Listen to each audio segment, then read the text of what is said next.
आमदार खासदार होण्यासाठी अंगात धमक लागते, कर्तृत्व लागतं, अभ्यास लागतो, सकाळी लवकर उठावं लागतं, जनतेच्या सुखदुःखात सामील व्हावं लागतं। यातील एकही गुण अंगी नसताना केवळ वडील खासदार होते म्हणून वारसानं खासदारकी द्यायला ती काय अनुकंपा तत्वावरील नोकरी आहे का, असा प्रश्न माजी आमदार के.पी. पाटील यांनी उपस्थित केला। भुदरगड तालुक्यातील पुष्पनगर इथं आयोजित मेळाव्यात ते बोलत होते। खासदार धनंजय महाडिक यांच्या कार्यकर्तृत्वावर जनतेनं शिक्कामोर्तब केल्यानं ते विजयी होणार यात कोणतीही शंका राहिलेली नाही, असं गोकुळचे संचालक धैर्यशील देसाई यांनी यावेळी स्पष्ट केलं। खासदार धनंजय महाडिक यांनी भुदरगड तालुक्याचा दौरा केला। अनेक गावांमध्ये खासदार महाडिक यांना उत्स्फूर्त प्रतिसाद मिळाला।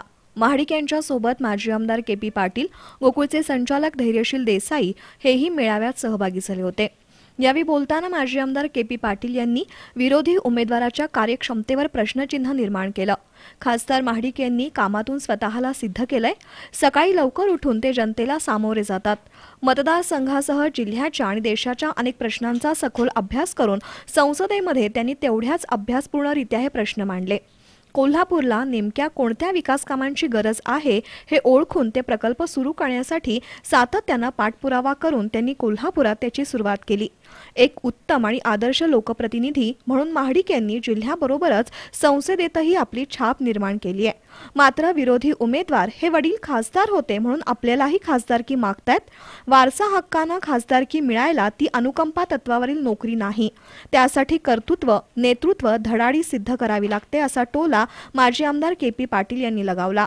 खासदार धनंजय महाडिक यांचं कर्तृत्व आणि त्यांनी केलेली उठावदार कामगिरी जनतेच्या मनात भरली असल्यानं पुढील खासदार तेच असतील, असं गोकुळचे संचालक धैर्यशील देसाई यांनी सांगितलं।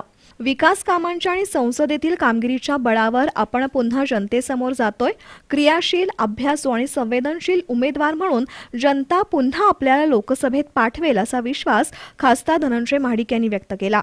मेळाव्याला सरपंच आर.बी. देसाई, उपसरपंच राजेंद्र देसाई, विलास देसाई, अशोक देसाई, डी.आर. शिंदे, वसंतराव शिंदे, प्रल्हाद देसाई, विलास खांडेकर, रमेश वळिवडे, अनिल देसाई, प्रवीण देसाई, शिवाजी वळिवडे, एस.पी. नलगे, बळी कल्याणकर, राजेंद्र शिंदे, विलास सुतार, स्मिता राणी गुरव यांच्यासह ग्रामपंचायत सदस्य, सेवा संस्था, दूध संस्थांचे पदाधिकारी आणि ग्रामस्थ उपस्थित होते।